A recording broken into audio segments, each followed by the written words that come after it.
Hoy conoceremos dos novelas literarias de tipo nacionalista, escritas por el general y literato Vicente Riva Palacio. Antes de lo mismo, conoceremos la vida de quien fuera nieto de Vicente Guerrero e hijo del notable político Mariano Riva Palacio, alguien a quien su carrera como escritor y autor de novelas históricas también se vio completada por su reconocimiento en su carrera militar, por sus actividades en la defensa del programa liberal y en la misma guerra contra los franceses. Al finalizar dichas hostilidades, se dedicaría a las letras y el periodismo, pero también entraría a la política al convertirse en magistrado de la Suprema Corte. Con sus escritos contribuiría a la caída de Lerdo de Tejada y al ascenso de Porfirio Díaz. En esa época sería nombrado ministro de Fomento, Colonización, Industria y Comercio. En palabras de Luis González y González en su viaje por la historia de México, en su gestión favoreció la construcción de vías férreas. Para 1883, el presidente Manuel González lo mandaría a encarcelar, y es que Vicente Riva Palacio había manifestado sus aspiraciones presidenciales, pero fue encerrado por oponerse al gobierno y 3 años después, en un destierro disfrazado, es nombrado ministro en España y Portugal. También sería el principal responsable de la monumental obra histórica México a través de los siglos.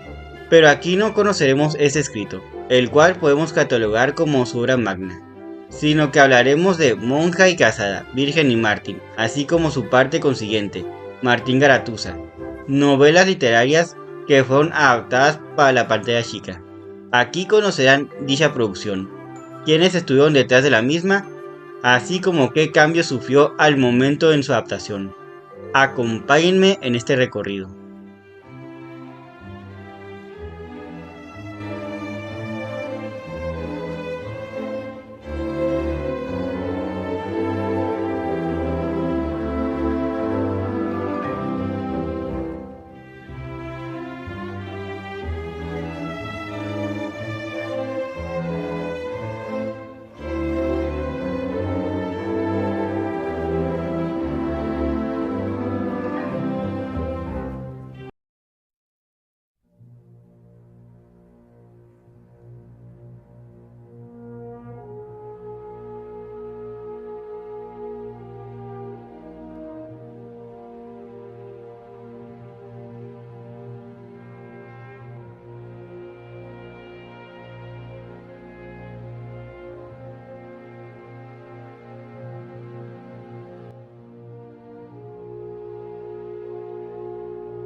Vicente Riva Palacio, biografía.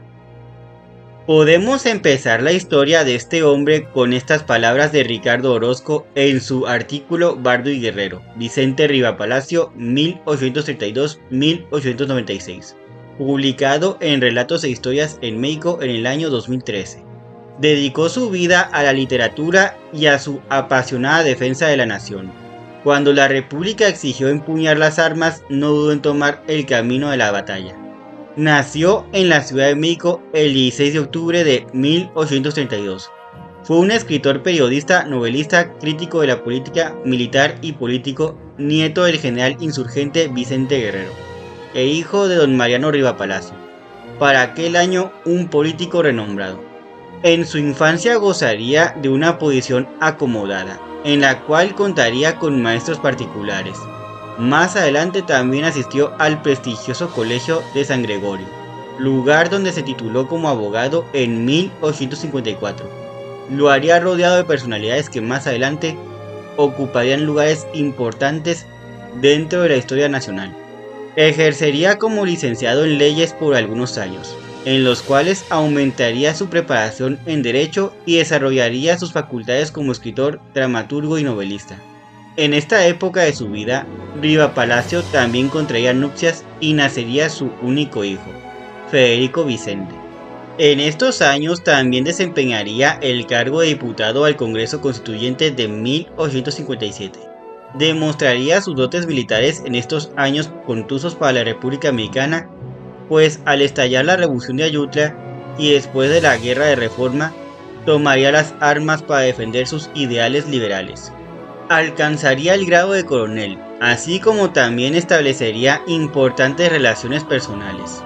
Al volver a su vida normal, reabrió su bufete, volvió a la política, al volver a su cargo de diputado y continuaría con la escritura. En 1862, de nuevo tomó las armas, durante la invasión francesa. Participaría en el sitio de Puebla de 1863, para después seguir al gobierno republicano a San Luis Potosí, donde fundaría El Monarca, periódico soberano y de origen divino, con el que promovió el patriotismo y exhortaría a la defensa de la patria.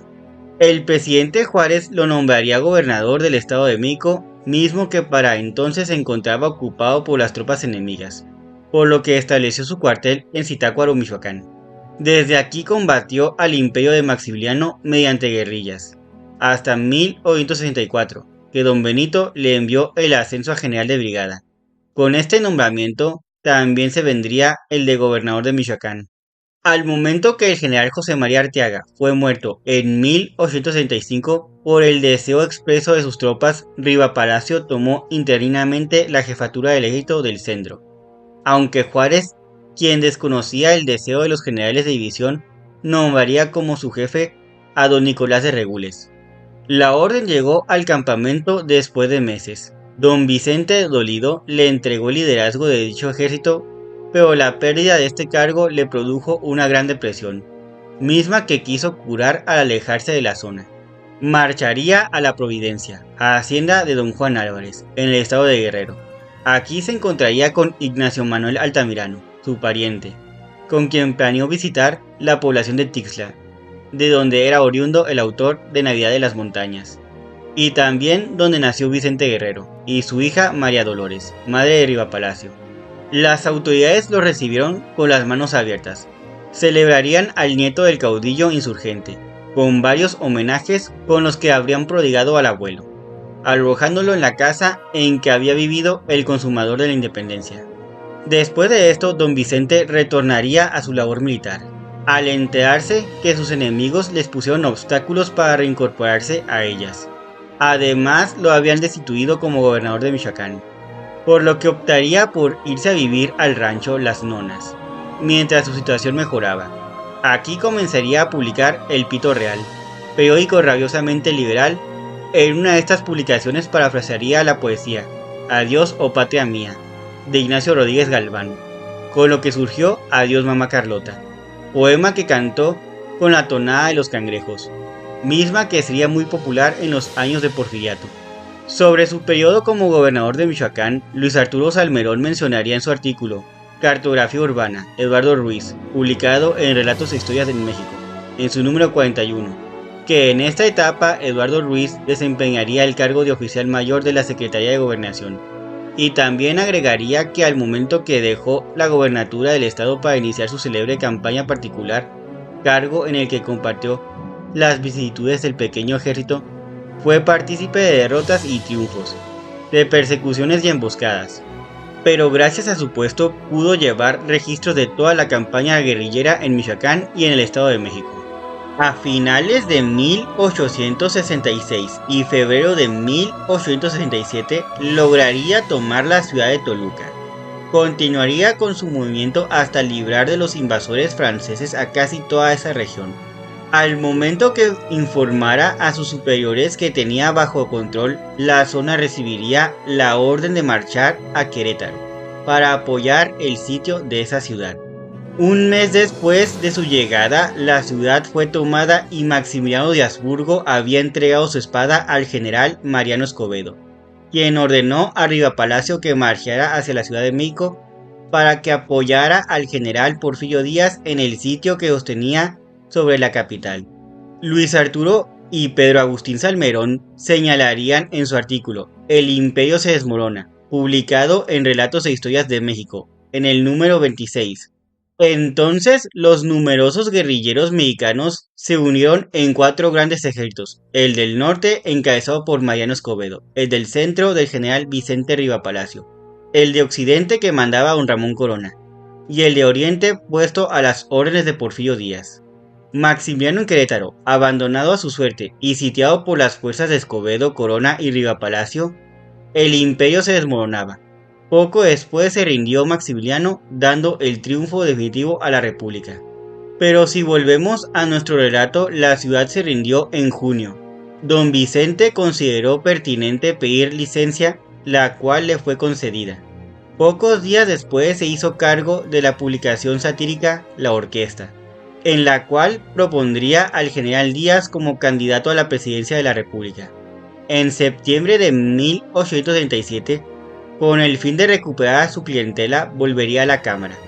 A principios de 1870 enfermaría. Los médicos le recomiendan que tome un periodo de descanso, por lo que decide marchar a Europa. Llega a París a mediados de ese año, por desgracia en un mal momento, pues había estallado la guerra franco-prusiana, y la capital francesa estaba a punto de caer en manos enemigas. Ante esta situación, decide partir a España, donde pasaría por momentos de pobreza ya que había puesto su dinero en una casa francesa y la guerra le impedía recobrarlo. Afortunadamente, varios de sus amigos, entre los que se encontraba Emilio Castelar y Víctor Balaguer, le facilitaron cantidades que le permitían vivir, aunque con apreturas. Muy a pesar de su revés económico, visitaría diversas provincias de la península, con lo que se hizo de un conocimiento de la historia y la geografía ibéricas que años después le sería de gran utilidad.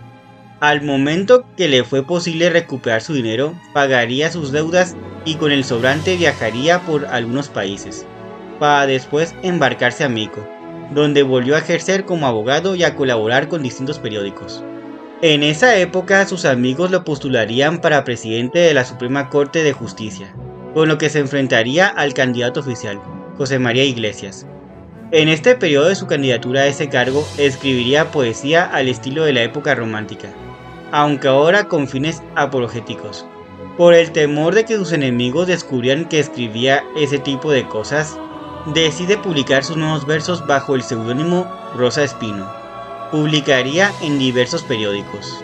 Según Ricardo Orozco en su artículo ya mencionado, estos eran tan convincentes que no pocos poetas admiraron a la escritora, y hasta hubo quien se declaró enamorado de ella. Al hacerse pública su derrota para la Suprema Corte, se dedicaría a escribir novelas históricas.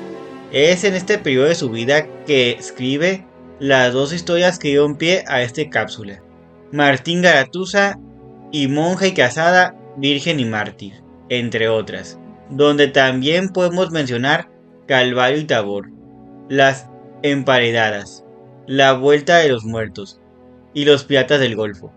Manuel Paino y Vicente Rivapalacio publicarían el Libro Rojo en 1870, en la cual hablan sobre la sangre derramada durante diferentes pasajes de la historia de México, desde la conquista hasta las luchas entre liberales y conservadores, en el periodo de Reforma, en lo que sería una novela histórica. A ambos personajes estaban unidos por su interés en la lucha por la conservación de los bosques. Ricardo Cruz García mencionaría en su artículo La República Restaurada Resquebrajada la actuación del revolucionario Irineo Paz, publicado en Relatos e Historias en México, que un grupo de liberales opuestos a la reelección del benemérito, entre los que sobresalían Ignacio Manuel Altamirano, Guillermo Prieto, Ignacio Ramírez, Vicente Rivapalacio y Manuel María de Zamacona, promovieron la candidatura presidencial de Porfirio Díaz, militar que se ganó el respeto de los habitantes de México, así como de su ejército, que lo idolatra.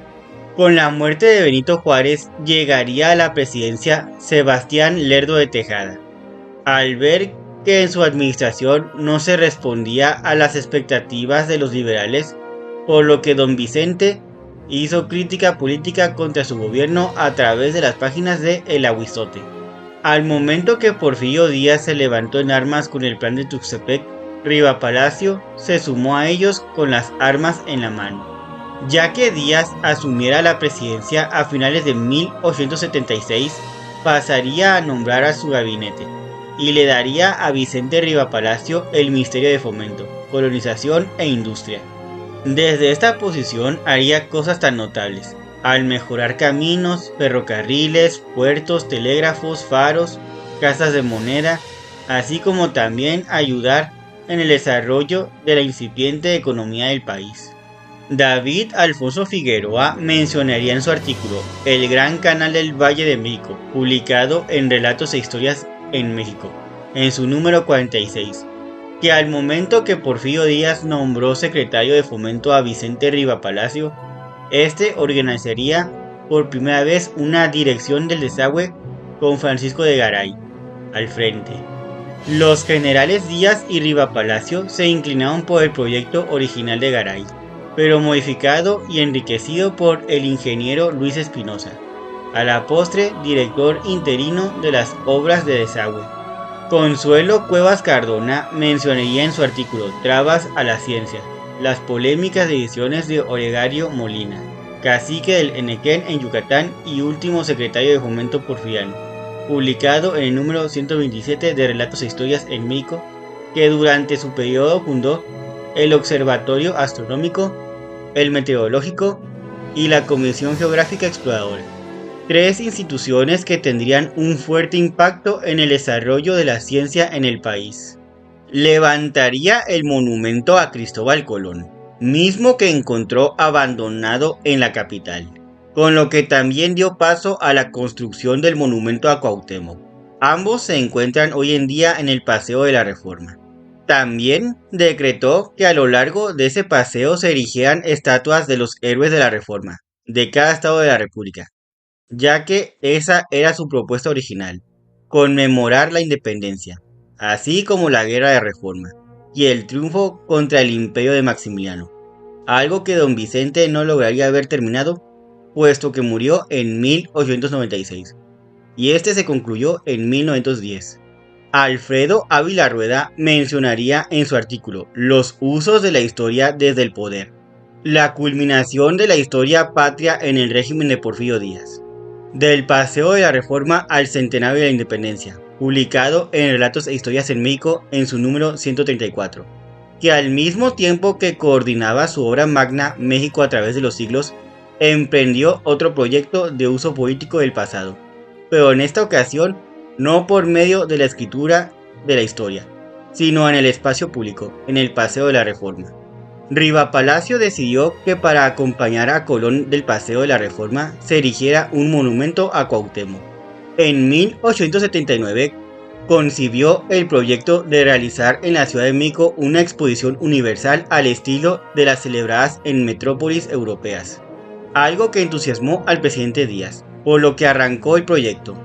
Pero México era tan pobre y tenía tal escasa industria que muchos lo tipificaron como una locura, por lo que al poco tiempo don Porfirio dio marcha atrás y Riva Palacio renunció al ministerio. Consuelo Cuevas Cardona y Óscar A. Molina González también dirían sobre su periodo en la Secretaría dentro de su artículo Ecologistas en el siglo XIX. El cuidado de los bosques no es una moda, publicado en Relatos e Historias en México en su número 85. Se construyeron tres observatorios: el Astronómico Nacional, instalado en el Castillo de Chapultepec, el Astronómico Central, que funcionó en la azotea del Palacio Nacional, y el Meteorológico Central, instalado también en este lugar. Además, echó a andar la Comisión Geográfico Exploradora, cuyas bases de operación estuvieron en Puebla de 1878 a 1881 y en Jalapa de 1881 a 1914. Su actuación al frente de Fomento le dio un gran prestigio y su nombre sonó como un posible candidato a la presidencia, pero Díaz se adelantó a los promotores pidiéndole que se hiciera cargo de la candidatura presidencial de su compadre el general Manuel González, pero dejaría entrever que en el cuatrienio siguiente podría ser presidente de México. Don Vicente acepta este cargo, pone todo su empeño en promover la candidatura del Manco de Tecoac, ya que para esa época el hombre no era visto con buenos ojos, pero sus esfuerzos rindieron sus frutos ya que González llegó a la presidencia en diciembre de 1880. Como aún ocupaba su cargo como general del ejército, pensó que por su gestión en apoyo a don Manuel obtendría una secretaría de Estado, pero solo consiguió volver a ocupar una curul. Volvería a sus actividades en el foro, sumamente frustrado, aunque con la esperanza de ser el próximo candidato presidencial. En 1881, por encomienda del presidente Manuel González, es que Vicente Riva Palacio comienza con la escritura de lo que sería su obra cumbre, México a través de los siglos, algo que comenzaría como la escritura de una historia sobre la guerra de intervención francesa, el imperio de Maximiliano y el triunfo de la República. Alfredo Ávila Rueda, en su artículo El origen del relato oficial de la historia patria, publicado en el número 133 de Relatos e Historias en México, diría: Riva Palacio cayó en una de las más frecuentes prácticas de las personas dedicadas a la historia, que a veces puede convertirse en un feo vicio: la búsqueda de los orígenes del tema que se está estudiando, incluso los más remotos. Para estudiar la intervención francesa en México, se propuso revisar los intentos de invasiones europeas en el país, lo que lo llevó a 1577, con el ataque de Francis Drake a las costas mexicanas, hasta el triunfo de las fuerzas republicanas contra el imperio de Maximiliano y el restablecimiento de las relaciones diplomáticas con Francia. Para 1882 cambiaría el proyecto original, aunque decidió dar un volumen completo al periodo que empezó con la Constitución de 1857 y concluyó con el fusilamiento de Maximiliano. No obstante, si volvemos a su carrera política, en 1883 tomaría el partido del pueblo contra la actitud del gobierno en uno de sus discursos en la Cámara. Llegó a pedir que se destruyeran las máquinas que troqueaban las monedas de níquel, lo que fuera motivo de conflicto en ese año, y provocaría disturbios populares. Riva Palacio fue acusado de promover dichos alborotos, por lo que Manuel González lo mandaría encarcelar en la prisión de Tlatelolco, a pesar de poseer fuero constitucional como diputado. Nunca fue sometido a un juicio ni supo con exactitud de qué se le acusaba, pero se le retuvo prisionero hasta que Porfirio Díaz fue reelecto como presidente de México, momento en que fue liberado sin recibir ninguna explicación. Solo recibiría consuelo al momento que el presidente González le encargara escribir la historia de la segunda intervención francesa y del imperio de Maximiliano. Incluso le proporcionó asistentes, quienes tenían facilidades para entrar a Tlatelolco, además de conseguir documentos, textos, etc. Al momento que abandonó la prisión ya llevaba la idea de escribir la que sería su obra magna, México a través de los siglos. Al comprender la trascendencia de este trabajo y la necesaria amplitud que tendría, dividió la obra en 5 tomos. Eligió 4 colaboradores, entre los historiadores más destacados del tiempo, reservándose el tomo dedicado al virreinato. Es así como reúne a un equipo el cual fue conformado por destacados literatos para escribir la historia general de México. En el título se presumía como obra única en su género. El trabajo fue publicado en 5 volúmenes. Es la historia escrita por los ganadores, los liberales, a diferencia de literatos anteriores que escribieron la historia de México, pero desde el punto de vista de los conservadores. El segundo volumen lo realizó el propio Riva Palacio, y es que había pocas personas tan capacitadas como él para llevar a cabo esta tarea, debido a que en 1861 el archivo del Santo Oficio fue sacado del fondo documental de la Catedral de México y puesta a disposición del mismo don Vicente, para que publicara algunos documentos relativos a causas inquisitoriales durante la colonia. Con estos documentos en su poder escribió varias novelas de tema histórico, como Los Piratas del Golfo. Tiempo después, por órdenes del Congreso, entregó esos documentos al Archivo General.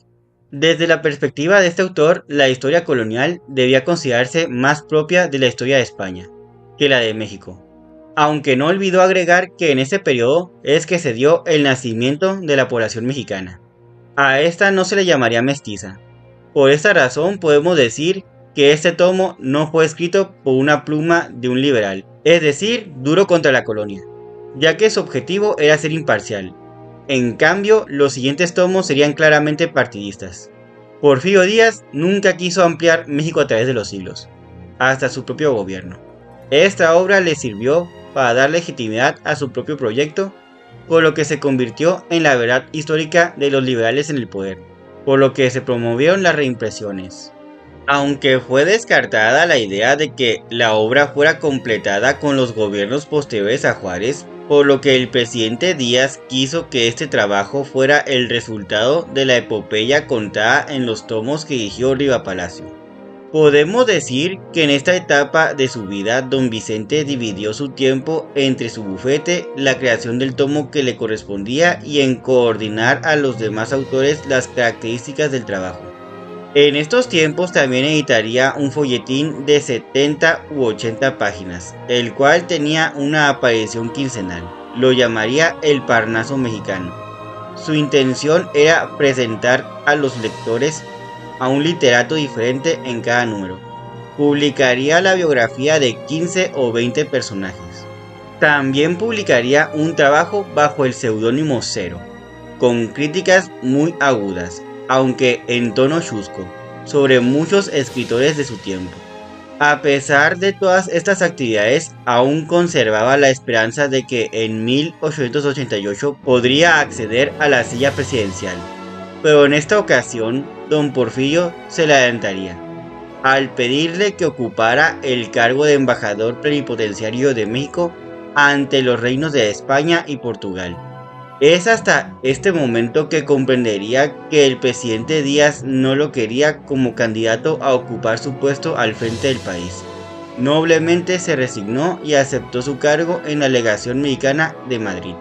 A finales de 1886, el Senado de la República ratificaría su nombramiento y para julio se puso en camino. Llegaría a París a mediados de agosto, para someterse inmediatamente a una cirugía nasal, con lo que resolvería un problema respiratorio que tenía desde hace tiempo. Al recuperarse marcharía a Madrid, donde sería recibido en audiencia pública por la reina María Cristina, la regente del reino, el 17 de noviembre del mismo año. En España sería una persona apreciada, pues como hombre de letras su trabajo era conocido. La Casa Vallesca y Cía de Barcelona publicó el libro Tradiciones y Leyendas Mexicanas, que fue escrito por Riva Palacio y Juan de Dios Peza. Además de que era bien sabido que la misma casa trabajaba en la edición de su obra monumental México a través de los siglos, misma que fue concluida en 1889. El mismo año en que don Vicente obtuvo licencia para volver a México. Pasaría en su país días magníficos, agasajado. Sentiría de nuevo el calor de hogar con su esposa Josefina y su hijo Federico. Pero al vencerse su licencia regresó al trabajo. Para febrero de 1890. Ya estaba nuevamente en Madrid. Ese mismo año, acompañado del primer secretario de la legación, marchó a Portugal, con la intención de presentar los saludos de México al rey Carlos I. Sería recibido en el Palacio de Ajuda, el 18 de abril de ese año. Regresaría a Madrid a las pocas semanas. Para finales de año, la reina María Cristina le enviará una invitación para que a nombre de México colaborara en la organización de las festividades por el cuarto centenario del arribo de Colón a las costas americanas. Al ser autorizado por el presidente Díaz, Riva Palacio fungiría como miembro de la junta directiva, por lo que trabajaría con entusiasmo en esto, hasta mediados de mayo, que fue llamado de regreso al país por medio del Ministerio de Relaciones Exteriores.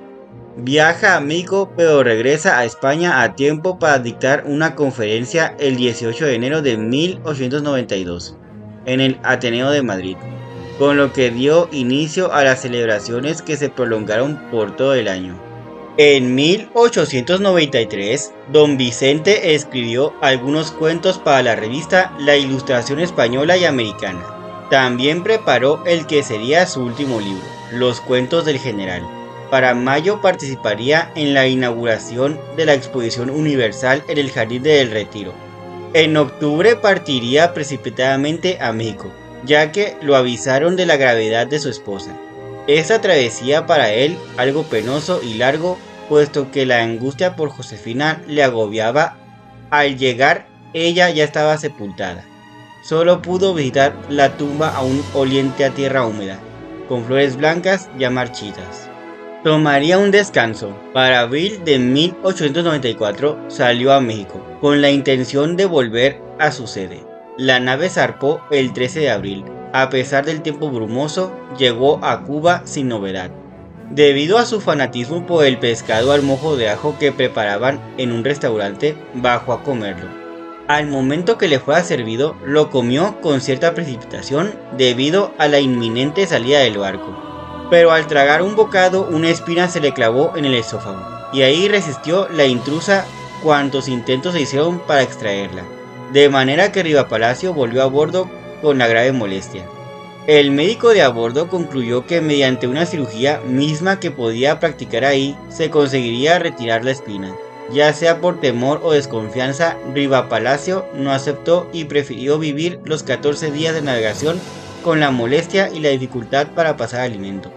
Al cabo de ese tiempo, la Navar arribó al puerto de Santander, pero las autoridades sanitarias declararon en cuarentena al buque, de manera que nadie pudo descender y el viaje siguió hasta San Nazaire. De ahí partió a Madrid, vía ferrocarril, donde finalmente fue sometido a la intervención quirúrgica necesaria. Pero los médicos opinaron que debido al largo tiempo que permaneció la espina en el esófago, se había creado un problema. Después de un largo periodo de padecer, el 22 de noviembre de 1896, Vicente Riva Palacio pasó a mejor vida. Muchos de sus contemporáneos señalaron que Vicente Riva Palacio era un hombre alegre y dicharachero, muy amiguero, pero también muy valiente. Monja y casada, virgen y mártir. Es una novela por entregas publicada en 1838, la cual a su vez contó con una continuación titulada Martín Garatuza, misma que también viera la luz en el año de 1838. Ambas se desarrollan en la Nueva España durante la primera mitad del siglo VII.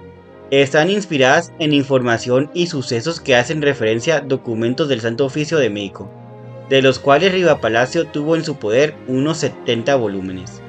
Mientras que la primera narra las desventuras de Doña Blanca, quien debe enfrentar a la Inquisición, a la edición familiar, a traiciones y asesinatos, así como a la misma muerte para defender su amor. Por su parte, la segunda obra es una continuación ya incluida en esta colección. Se centra en la vida de un famoso personaje del siglo VIII, en la Ciudad de México, Martín Garatuza, nacido en Puebla de Los Ángeles en el año de 1601. La fecha de su nacimiento es desconocida, así como la de su fallecimiento.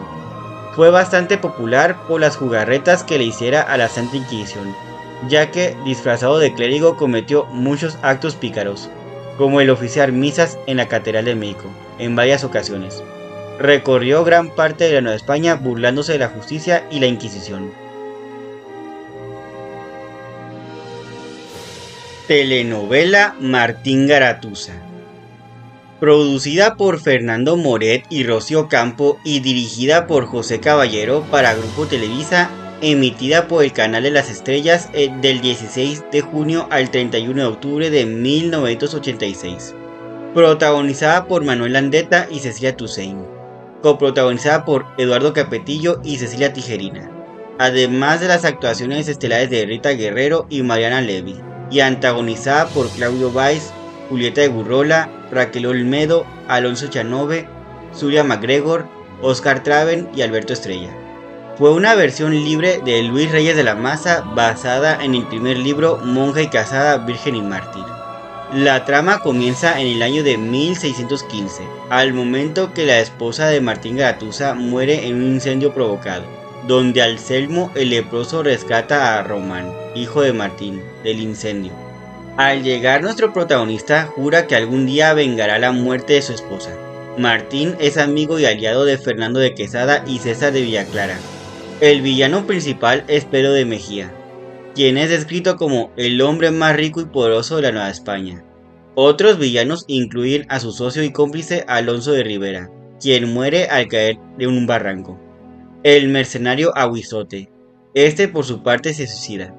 La aristócrata princesa de Éboli, que conspira para que su hijo sea nombrado virrey, y termina envenenándolo por accidente, es arrestada.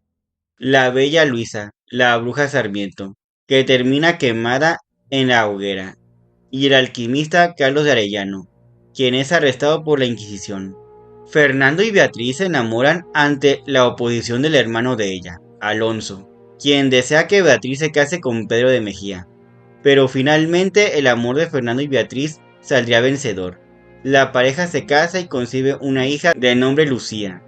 Blanca es sobrina de Pedro y la heredera de una fortuna misma que su tío desea arrebatarle. Ella se enamora de César, pero Pedro conspira contra ellos y la mete a un convento donde finalmente es acusada de herejía y arrestada por la Santa Inquisición. Todos creen que murió. Mientras tanto, César se va de México, pero Blanca no murió, sino que perdió la razón. Los años pasan, Román y Lucía crecen, se conocen y se enamoran. Martín descubre el secreto del misterioso y solitario espadachín Antonio de Erauso, quien en realidad es una mujer llamada Catalina. En la recta final de esta historia, Blanca recupera la razón. Alonso intenta casarse con Blanca para robar su fortuna, a espaldas de Pedro. Finalmente, Blanca es capturada por Pedro, quien está dispuesto a matarla al momento que llega Alonso. Mientras que Pedro y Alonso discuten, llegan nuestros héroes a rescatar a Blanca. Nuestros protagonistas huyen juntos, pero Antonio persigue a Alonso. Al alcanzarlo pelean. Es ahí donde nuestro antagonista cae por un barranco, donde encuentra la muerte. Antes de ser ejecutado, Carlos de Arellano llama a Martín, a quien le revela que el asesino de su esposa fue Anselmo.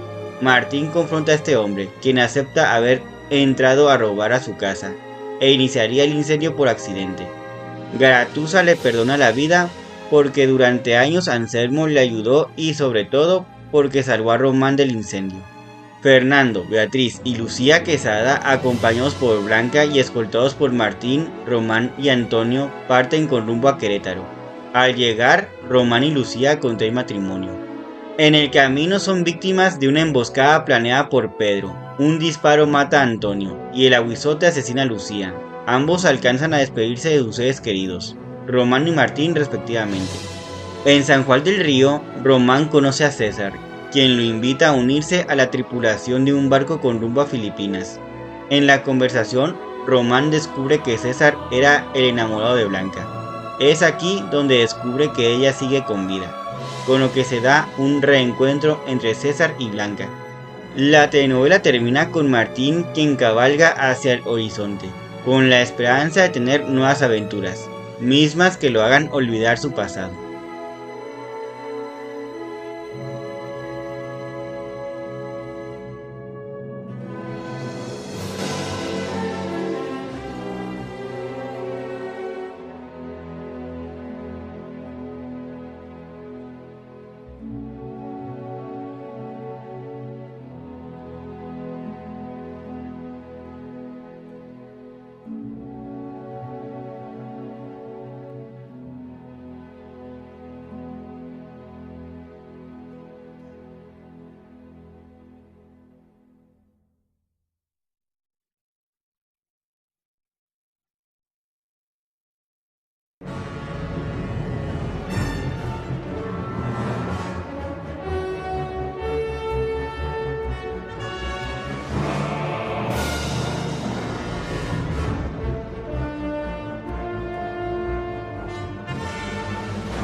En conclusión, esta telenovela fue diferente a los originales, no solo por haber salido de la pluma de Vicente Rivapalacio, sino porque en ella Martín y Beatriz nunca fueron pareja. Ella estaba enamorada de Fernando. Tampoco es obligada a casarse con Alonso, ya que en el serial televisivo Beatriz y Alonso son hermanos.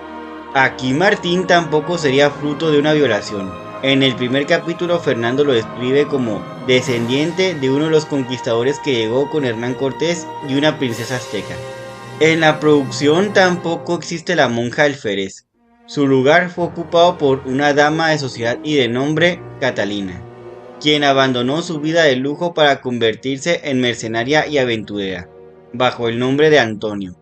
La obra de Vicente Rivapalacio ya era conocida por sus apariciones en los medios de comunicación. Y es que Monja y Casada, Virgen y Mártir ya había sido adaptada por Juan Bustillo Oro para la pantalla grande en 1935. Y Martín Garatuza con adaptación de Pablo Prida y Gabriel Soria en el mismo año, aunque esa se estrenó antes que la primera. Sobre esta producción, el maestro Alfredo Budini mencionaría en su Indiscreciones de la TV Piedras y Coronas. Otro experimento desafortunado, Martín Garatuza, con Manuel Landeta en el estelar.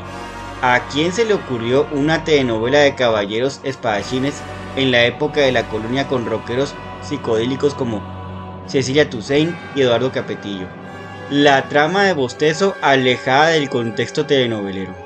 Y es que según el autor, en otra de sus obras, El Castillo de las Estrellas, la telenovela en todos los canales y en todos los países, esta producción fue lo que don Alfredo llama un churrazo inolvidable sobre caballeros de espada en la época de la colonia. Pero ante la falta de un buen libreto, todo cayó en el horror. Por lo que podemos quedarnos con este pensamiento del maestro Budini o podemos conocer la historia de don Vicente Riva Palacio y tener nuestro propio punto de vista en torno a este personaje y su relato literario.